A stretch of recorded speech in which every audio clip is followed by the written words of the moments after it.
If you had a big orange button in front of you to hit reset on, what would you change in the retail media industry?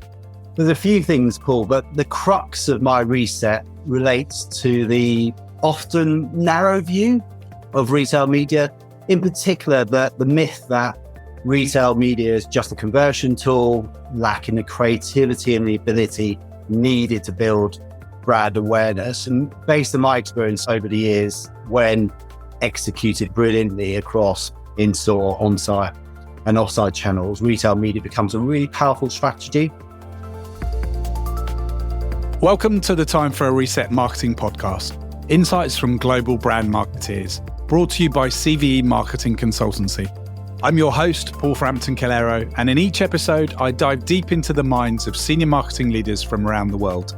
Join me as we explore what they want to hit reset on in an ever-changing landscape and uncover strategies that drive successful brand transformation. I'm delighted to be joined by Amir Rasekh, who runs Nectar 360 in the UK.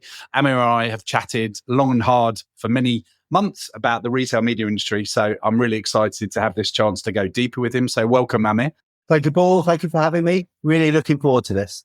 And Amir has been at Sainsbury's or Nectar for most of his career, over 2 decades, spent a lot of time in the Sainsbury's business, moving towards the business development team in shopper marketing, changing the direction of shopper marketing, then was involved in setting up some of the insights proposition in the early days before that became what we know as Nectar 360 today, which is obviously a full service 360 loyalty, shopper and retail media agency that services a lot of the UK's biggest clients with over 200 people. So Amir has a large toy set to play with and is developing the Nectar and Sainsbury's retail media proposition at speed.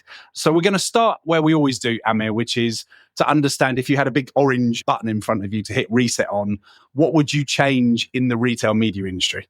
There's a few things, Paul, but the crux of my reset relates to the often narrow view of retail media, in particular the myth that retail media is just a conversion tool, lacking the creativity and the ability needed to build brand awareness. And based on my experience over the years, when executed brilliantly across in-store, on-site and off-site channels, retail media becomes a really powerful strategy for brand growth. And there's a second sort of bugbear I love to reset on, if I can, which is this obsession around how big retail media is going to be, the pound signs. I understand the logic and the importance of it, but if I think about programmatic advertising and the experience we all had there, where there was plenty of hype, focus was entirely on how big from a monetary perspective it would be. It's a bit of a race to the bottom, and I think that's something that we should be very mindful of. And if you focus too heavily on that outcome, you actually lose sight of what's really important. And what's really important in the retail media space is its ability to connect and create valuable relationships between customers and brands. And I fear if we lose sight of that obsession of how do you enhance the customer journey and experience through retail media, and how do you solve for some of the complexity that we have, we won't do a brilliant job for our clients, and therefore it'll be a race to the bottom. So I'd love to reset on those 2 things, if that's okay, Paul.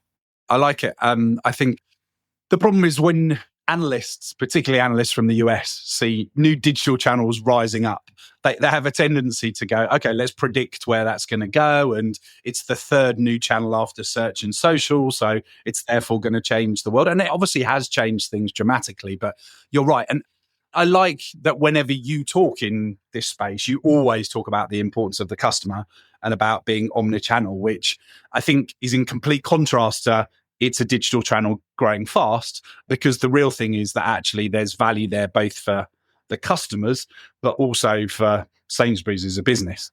Exactly. So let's unpack this a little, your reset. I think people often become overly obsessed with the fact that data, and this has always been the case since digital arose and programmatic after it, data drives the bottom of the funnel. It drives conversion because, of course, if you use data, you therefore know someone's more likely to buy. But of course, data just gives you a better understanding of who you're after and where they are at any point in the shopping process. So talk to me a little bit about how you guys think about your data proposition and the value it provides to brands. There is no doubt retail media excels in the conversion space, but it's not just a conversion tool. And I have a really simplistic view on this, which is retail media is unique within the media landscape, but it's media and it's a vehicle or a number of attributes that it has. And it's a media channel that has superpowers when it's harnessed in the right way and brilliant. And those superpowers, just to frame a few, not inclusive of everything, but truly data driven, that can't be argued, contextually relevant at scale. We forget about the in-store environment in digitalized, and not to mention with huge scale on site and of course off-site. And it has true flexibility in its application through the marketing funnel. And therefore it can engage and serve customers however they choose to shop. And then if you think about that upper funnel challenge that comes about more often than not on retail media, through retail media, you can create a full funnel campaign, including targeted awareness campaigns. Better for customers because they're more relevant, and better for brands because you can reduce ad wastage. And I think my challenge always is retail media has that flexibility, it's super nimble, it can wear lots of different hats, and therefore it can serve many needs and objectives across that entire funnel. Yeah, no, it's interesting because I think to some extent, brands, and I would say particularly agencies, as you know, having spent a lot of time in the former part of my career there, tend to want to put things into a box and go, these media owners or vendors or propositions fit into different parts of the funnel and they do this job and we use other things for, so like an agency might say, well, we use TV for upper funnel and we use Google and Meta for down funnel, which is all just a bit nonsensical because people just spend time in different environments. And obviously with the kind of data that you guys have got, you understand people's distance from the likelihood to purchase again or their propensity to buy it regularly and across all the different categories. So I often think about the fact that originally, when I used to buy media, you used to just have readership data or you used to have some kind of understanding of what type of audience does this media property have. Then obviously we've got to a space where there's intent, whether it's search or social intent or interest in something. But retail, given all advertising is primarily focused on ultimately driving someone to buy something, retail data is actually whether people do buy stuff and what they buy and how frequently they buy it. So it is the most valuable data you can get. Let's be honest, isn't it? Yes, 100%. I prefer to talk about it through the lens of insight because a lot of organizations have data of some sort, but really the value comes in your ability to take what is very complex and turn it into meaningful insight and then use that insight to drive everything you do as an organization. And I think it is interesting how retail media has been pigeonholed over time. And I often think why. And I think number one is human behavior. We want to pigeonhole everything. It does this. And in a lot of cases, maybe TV, it's very clear, I guess, in terms of what it can deliver. But I think that pigeonholing came about probably when the US moved in this space early on. So I think it's a US influence. And of course, the focus in the US at the time was on-site, which is more closely linked to conversion metrics.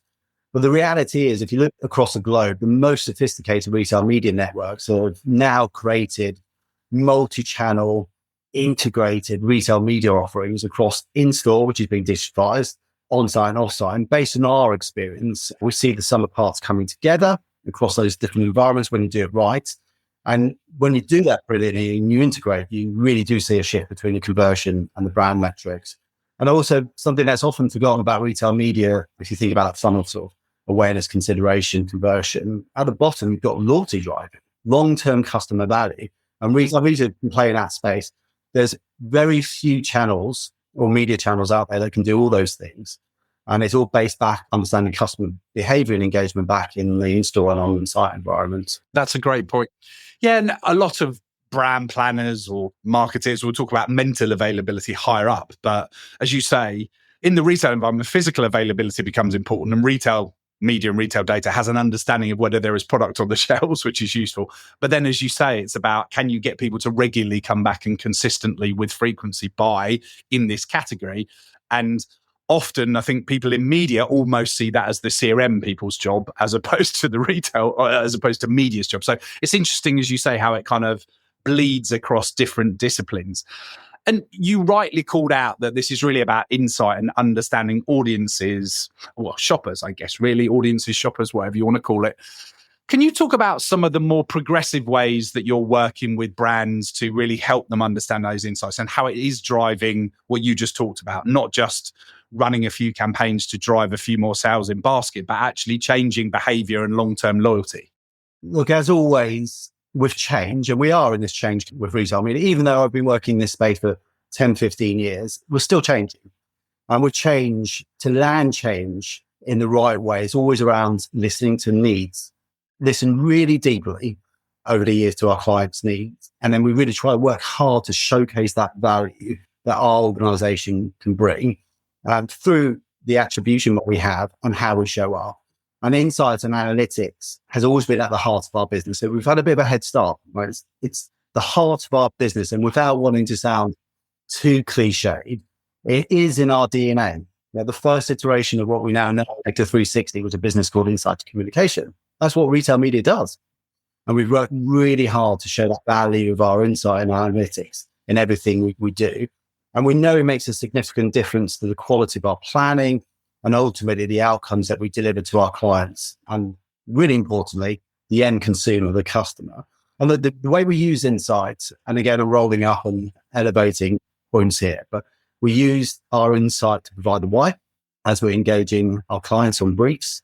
We use it to shape our retail media planning and form our multi-channel retail media recommendations for our clients. And of course, then we use the analytics to inform our targeting and measure performance thereafter. And we've certainly seen the conversation change over the years as marketeers become more proficient in data-driven marketing and understand the value. Naturally, the market moves to organizations that have that insight and that analytics as part of their DNA. Absolutely. And when we see that on our side, that particularly on the CPG side, it's not the only people that obviously buy from you because there's a lot of non-endemic, but CPG is a very large category. We're seeing that there's huge change in how they're adapting to getting more comfortable with data, the data they have access to, the type of people that they employ. When we were at MadFest, we talked a little bit about the change and the evolution of how CPGs are setting themselves up. Like, what are you seeing that's changing? Because you're changing, your proposition changes. Even this year, I mean, there's been almost like a new announcement every month about how you're evolving, giving different flexibility or different ways to buy into your data and inventory. So what change do you see on the CPG side? Yeah, it's a pretty big shift over the last 12 to 18 months. I knew there would be a shift, but I would have never guessed to the depth that we've seen.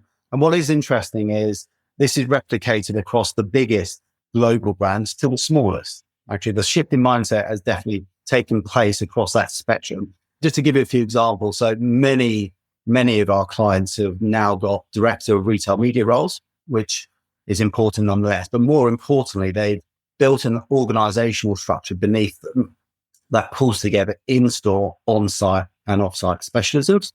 I think that's the first time I've seen it at scale happening, not just a role title, but building a structure underneath. And then you look to the big agencies, they've all created retail media center of excellences.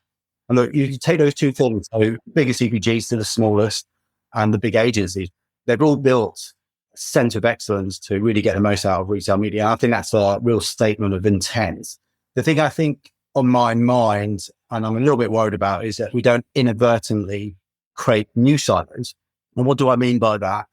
Retail media, and I've seen the shift again in this space, has often been implemented as a bolt-on to broader marketing strategy and building. And I hope this change in the way that CPGs and agencies are organizing themselves actually doesn't create a new silo, and retail media is formally part of any well-balanced marketing mix, not just a bolt-on. So that's the interesting next shift, I think, that we should watch out for. That's really helpful. Thank you for sharing that. And I think you make a really good point in that you need specialism, but integration at the same time. It obviously behaves in a different way. You need people that understand it, people that can be familiar with the different types of ways of buying and platforms. But at the same time, it's media. And if you talk to a CMO, they're trying to grapple with, well, how do I get my national performance marketing and retail media all coalescing together? What's the right balance between all of them? And I don't want another separate team that I've got to kind of find a way to join up, because marketing, particularly since digital took off 15, 20 years ago, it just seems to have splintered, to your point, into so many different specialist teams. And specialism is wonderful, but specialism on its own, if it doesn't come back together to be part of a team, it's a bit like an orchestra, isn't it? You need everyone to play the instrument, but someone's got to orchestrate it all to come together to make one brilliant piece of music. So I think that's a really good point. And we have had that watch out and seen challenges with that with other very digital, data-driven channels in the past. Search and social, there were specialist agencies, then they got swallowed up, then capability got built in-house inside brands. So I think there's a natural evolution, but it's probably a good call out to go think about it earlier rather than wait for the problem. Yeah, exactly. And look, I don't think it should never be about a trade-off. So certainly what I'm not saying here is retail media is your entire plan. I've heard that said actually in the industry, and I honestly don't believe that should be the case. Honestly, don't think that should be the case. I think that the shift that we need to see, and we've certainly seen the early signs of it, is retail media should be important. It should be an important part of any well thought out marketing plan, brand building strategy. Fact. And that means it has to sit part of your core marketing strategy, building strategy, whoever you are as an organization. When we've talked recently, we've also talked about the differences and nuances between the US and the UK. You called out earlier that obviously on-site grew very quickly in the US, and then they embraced, I guess, off-site programmatic, because programmatic is a bigger beast out in North America, and the privacy and some of the data legislation hasn't been quite so fierce as it has in Europe. What do you see as the key, with the focus on the UK, because that's the market you are, but what do you see that is unique about the UK? Yeah, I think the key difference always with the US has been they've got advantage of population scale. Okay, which I always find it has to be relative to comparison. And to your point, US started with on-site, off-site, in-store, UK, in-store, on-site, off-site. Over the last 10, 15 years, probably that transition has happened. It's just been called different. I think the uniqueness of the UK, and I've spent a bit of time in the US and I connect a lot with US counterparts and others globally, and I used to spend a lot of time in the US. I think the difference in the UK, and please challenge me on this, I do think we've got a better handle on how do we integrate at scale across the three environments, in-store, on-site, and off-site. I think we're doing that really well, and all the major players are moving in that space. That said, based on what I've seen and heard, the US is doing exactly the same thing, and their focus, particularly on in-store, has really stepped on. And I think that level of consistency is really good for the industry and for clients, particularly those global brands that work across both sides of the pond and globally. What you'll start to see, and we're certainly starting to see now, is at least a level of consistency on the value proposition that's coming forward. A whole bunch of work to be done on standardization, etc., around measurement. But at least I think as a brand, when you're working globally, the same language is being spoken about when you talk about the value proposition of retail media. And in my mind, and I've said this lots of times, it's in-store, on-site and off-site as one offering. No, I think I'm inclined to agree with you, Amir. My instinct tells me that the US market, when it comes to any kind of advertising, is very skewed towards looking to the digital side of it first, because they know that that's where scale and technology and obviously the valley and everything, the whole kind of tech sector and the growth and the fact that the biggest companies in the world came out of the explosion of digital marketing. I think that there's a slight bias towards looking there first. Whereas, as you say, actually in-store is where the majority of the sales still happen.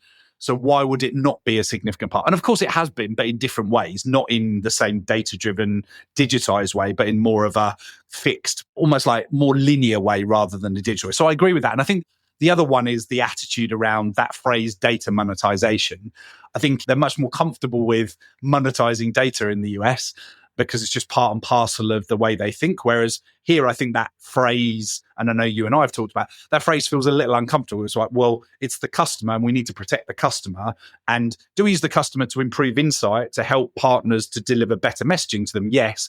But just purely monetizing for the sake of monetizing feels like, doesn't necessarily feel like the right thing to do. I think it's a race to the bottom. Just point on the store environment is, I agree on the point around digital, by the way, and why it's so important. Of course, it's the future. But that store environment has now been digitalized at a rapid pace. And that means that in store environment, operationally, opens up much deeper for both direct advertisers and agencies, and your route to execution is much quicker because it's a digitalized format. So I think that new landscape will reshape how we think about our in-store environment entirely. And it's happening already, by the way. So. I think you're right. I mean, if you look at the speed with which digital screens rolled out across grocery in the UK, and then you look at how prevalent they are in the US, it is very different. Although I think, as you say, that's beginning to shift in the US now. It's just they've come later to it, but they've almost come to it because the growth is starting to wane in other areas. And it's now, well, where's the new growth? Let's go back to where people started. So if you are talking about what you've said that this all needs to be joined, that there's increasing ability to touch across in-store, on-site and off-site. If you were at a crystal ball looking forward over the next few years, how do you think this space will play out? And what do you think are the important drivers for a business like Nectar 360 in that?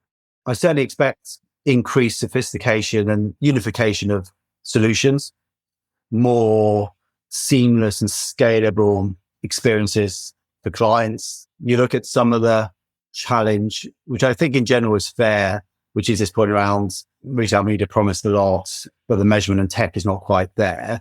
I think that's a fair challenge in general, but our plan over the last 4 to 5 years has been focused on how do we democratize our services through technology. We've done a lot of client listening. I obsess over how much we listen to our clients. Not only do we get regular feedback from them, but we'll often, under NDA, involve our clients in building new capabilities. I think it's really important given they are the use cases that building stuff. And if you listen to what they say, they want, it's really simple. Clients want ease of use, razor sharp measurement, transparency of performance. And that leads you to a place where you're going to have to get more sophisticated and you're going to have to unify your solutions. And the area that I really want to wrestle down, and I think the winners will do this well, is the automation of multi-channel attribution delivered at pace to the fingertips of our clients. And this is, of course, really complex because you're talking about 3 really nuanced environments, in-store, on-site, and off-site, who have lots of different nuances, but just to call out one, different attribution windows, for example, because they land at different times, etc. And how do we fix for that? But those that fix for that make it really easy for clients to work with us, unify services, truly bring automated attribution, multi-channel attribution to market, digitize the store environment, and dare I say it, AI will be up there in the mix as well.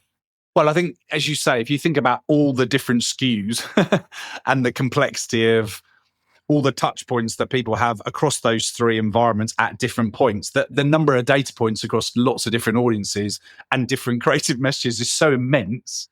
I think it makes it quite challenging to build models that do deliver on that measurement nirvana that we all want, unless you have something like AI. I'm not saying you can't do it, but I often ask CMOs, does media mix modeling, marketing mix modeling deliver for you? And they go, it kind of does to an extent, but it doesn't give us all the right answers. And then you ask them about their digital analytics and they say the same thing. And they run some experiments in between. And it strikes me that measurement today is really complex, as you called out. Yet, I think the other thing that's quite interesting is that you use the phrase razor sharp measurement. It is the real most important thing for any marketing, whether it's retail media or any media, frankly, to know that they have spent their money in the right place and that it has driven incremental sales value. So it makes a lot of sense to put a lot of focus there. But how complicated do you think that is? You talked about it needing to be a new area of sophistication. Is that a 6 months journey? Is it a 6-year journey? You have to watch the space on this one, Paul. I don't want to give away it's all trade secrets, but look, it's really front of mind for us. We think that is the ground that we need to break to really have a point of difference in the market. It's hugely complex, but don't forget we start from a strong position, which is we understand customer behavior in the in-store and online environments. So we have it. How do you build a model? And by the way, we certainly do the measurement really well in the in-store environment, the on-site environment, and the off-site environment. So what we're talking about is how to integrate that. Is joining it up. Joining it up. And that's where the complication comes in. And then you have this secondary consideration, which is a really important one, which is the market in general is pushing for more standardization of measurement, which I totally understand. But the reality is, the 900 clients that I talk to, not quite 900 different views, but certainly different aspirations of what they want to see from measurement. So you've got a complex, hairy problem that you're trying to fix. You're really trying to listen to clients, but actually they all want slightly more bespoke way of thinking about it. So then how do you turn it into something truly automated at your fingertips, deliver that pace, etc.? But there is definitely room forward. That's interesting. You're right. Everybody wants a slightly different version, but you could go down the wrong path by trying to build 900 different models. That's just not possible, is it? And we touched briefly on AI related to that automation. Are there other areas where you see use cases in retail media for AI already? So I think the opportunities are endless. And to be totally honest, Paul, I am trying to get my head around what order and how do we avoid getting distracted by the premise of AI and actually think, what's the value creation? What's the difference it's going to bring? So of course, automation of measurement at scale across multiple different environments, enhanced personalization is an area that of course is close to my heart. And the ones that really get me excited is predictive audience building, in-flight optimization, performance prediction up front based on those audiences. That's what we hear over and over again from our clients. Real-time reporting, we're pretty close on that real-time reporting. But certainly if you want to get it to a level where you're linking in-store, on-site, and off-site, that has to be a lot sharper. And then the last area, which again, I think is an important focus for retail media as an industry, is bringing that creative twist to what we do. So content creation on the back of AI, rapid multivariate testing. There would probably be the 3 or 4 use cases where I think I can see and feel where the value creation will come from, what clients and ultimately customers. All of those make a great deal of sense. And it sounds like you're trying to think about in which order, because this is the challenge with AI. It's how much can it really do? It's obvious that it can touch all of those, but where is best to start? Or is there one? I mean, you're obviously focusing big on measurement. Is there another that is a big focus for the moment, or are you just playing around testing in different places? I think you said 3 or 4, measurement being the obvious one. I have an obsession around this point around predictive audience building, optimization, and performance. I hear that over and over again from our clients. And it is interesting because I know I'm going off a slight tangent here. What I hear over and over again from our clients is, give me the technology, make it really easy for me, really drive forward on measurement and transparency, think about automation, AI, etc. But then very quickly we'll drop that on, which I think is a really important bit that's often missed. It's really obvious point, Paul, but I hear this over and over again. Please don't lose the human element of our interaction and relationship. I want to speak to an accounting. I want to see my planners, my strategists. I don't want it just to be... I don't want a black box self-service proposition, but I kind of do. At least I say I do. And the other aspect of it is, let's be honest, not all CPGs or brands are completely ready to jump hands on keyboards in. So that, to your point, there will always be the right balance. I think it's just going to be about how do you balance those scales at the right level on an ongoing basis, because it will shift as technology becomes more able to do more things. But I think you're right. If you get to a world where 90+% is done without a human touch, then people in marketing, it's about people, and you miss the nuance of understanding behavior and having conversations. So I think you're right to keep that focus. Yeah. So Amir, before we segue off to ask you a couple of slightly more personal questions, is there anything that you'd say to sum up how you'd encourage marketeers to think about seizing the opportunity that's going to emerge in what you've just talked about for the last 25 minutes? Yeah. How do I pull out the 3 or 4 points? So look, retail media, it shouldn't be just a tactical bolt-on. I think we've talked about that many, many times. It should be a formal part of how you grow your brand. A really important part, not the only part, but a really important part. I also think, and it's interesting because I have ongoing conversations with many, many of our clients, have really high expectations of the insights and the services that retail media networks provide to you. Retail media really works, done brilliantly. And you should challenge your retail media networks really hard. If you're not seeing that, you would challenge your normal agencies that way. So I think that it shouldn't be tactical bolt-on. You should be really seeing value creation from your relationship. And if you're not, you should be challenging it, and you should be treating a retail media network like any other agency. And look, it's not just a conversion channel. you should expect fully integrated proposals across offsite, in-store and on-site. And the sum of parts really come together to shift the dial on both conversion and brand metrics. And if you're not seeing that balance, then you should really challenge on those things. Nice. I really like that. I think that's a really great summary. Thank you, Amir.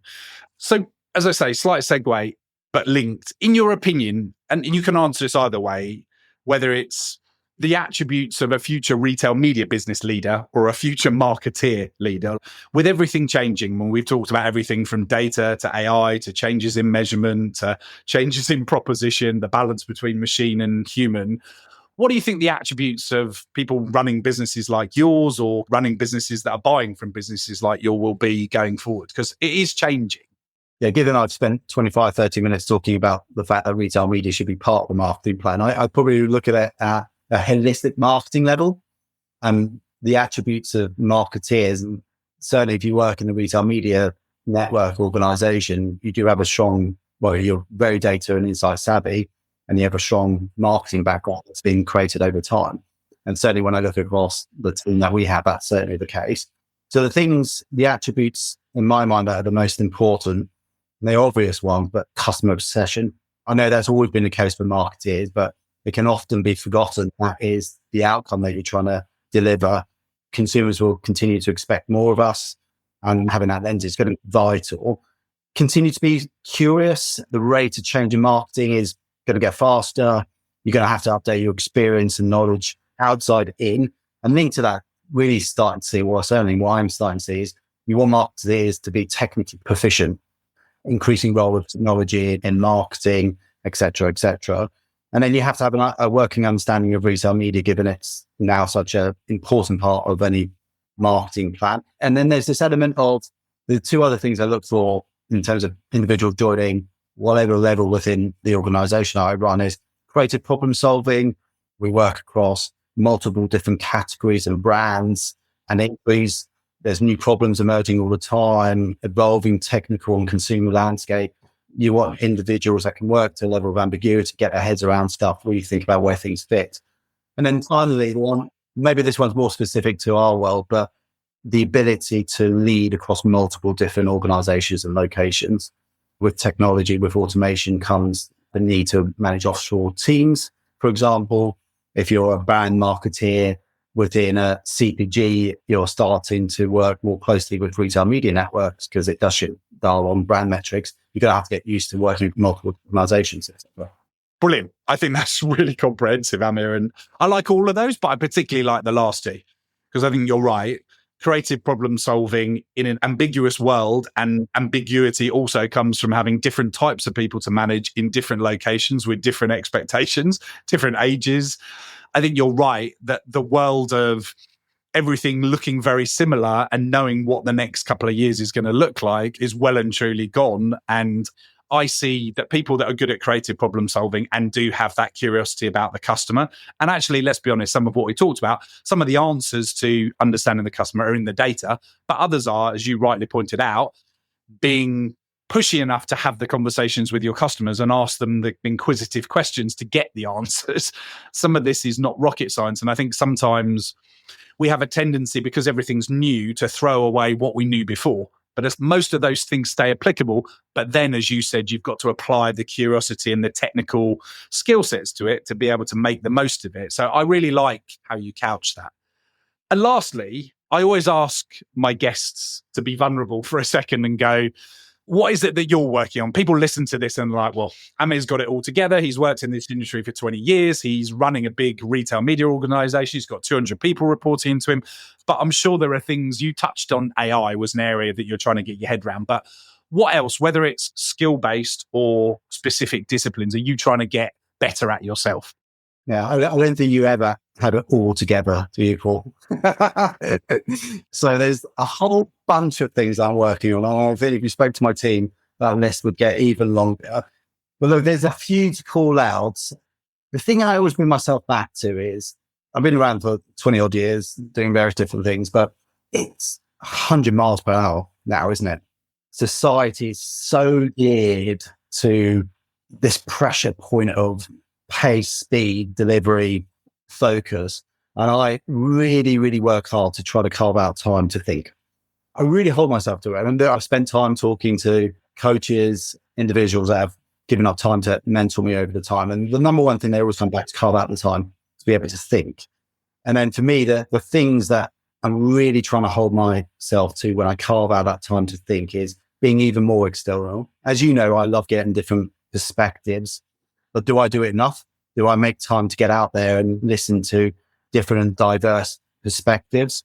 How do I get my head around new trends? When I created this time to think, how do I get the perspectives and try to learn new trends? And then this point around never stop learning. I talked about sort of life is crazy. And I think I sometimes stop taking the time to learn and upskill. And I've perhaps at times lost the ability to, or the time to be curious. I don't want to stop being curious because I'm naturally geared that way. I like meeting people, get their views, ask questions, etc. So carving out the time, how do I continue to be more external, get those diverse views? How do I continue learning? And it was actually, this happened just before the confirmation with the fact that we were going to be talking today. But the team at Nectar 360 pulled together over the years. I think we've done a really good job of our learning and development as an organization. We invest time in it. It's something close to my heart, even though I'm not always brilliant at making the time for it. And the IAB have created a whole bunch of digital content. We're a member, so we get access to that. And we're rolling that content, that digital content, that learning material across my entire team. And I sat there the other day thinking, we've asked the entire team to do these hours and hours of L&D and training and upskilling on a digital perspective. I can definitely see the value there. I was sitting there thinking, I could get away with not doing it. And now no, I'm going to make the time to do the 4 to 6 hours of training, which is all online based. And look, I think that's just a really important bit. I know it's not revolutionary, but how do you carve out time to be more external? I love that call out, Amir, because I think as senior people, we often are involved in designing some of these initiatives, but don't necessarily embrace them in the same way. And people want to see leaders do that. They want to see leaders be vulnerable. They want to see them get involved and pull their sleeves up and be prepared to accept that they don't know everything. So I love that you called that out. And I also think your point about finding time and curiosity is a great one. And I'm a big proponent, not just of finding time to strategize at work, but also just to journal, get stuff out of your head so your head's not quite so busy, so that you can actually sit with yourself and be valuable. Because you're right. I think you and I are similar in the fact that we like fast-paced, challenging environments. But if your brain is always operating in that space, you're not as brilliant or as productive. If you're an athlete, you wouldn't put yourself in that position all the time. You take time to rest and recuperate and allow your muscles to rebuild. Yet in the professional world, we just do 10 meetings every day and think that we're going to be fine by the time we get to Friday. So I like that we've gone all the way from where is retail media going and what's the future of it, and making sure that we think about the customer and insight and repositioning retail media as not tactical and as a strategic thing, all the way through to actually how do you be a good leader and how do you be a bit more vulnerable? So I'm very grateful for the conversation we've had, Amir. So thank you for making the time. No, really enjoyed it. As always, Paul. So thank you for the invite. Pleasure. And that's a wrap for this episode of the Time for a Reset Marketing podcast. Insights from global brand marketeers. Brought to you by CVE's Marketing Consultancy. I've been your host, Paul Frampton-Calero, and I hope the insights shared today will help you reset and refine your strategies for successful brand transformation. We'd love to hear from you. If you're enjoying Time for a Reset, please do leave us a comment or a review on your preferred platform and subscribe to be the first to know when a new episode drops. See you next time as I chat with another senior marketing leader. See you soon. Bye.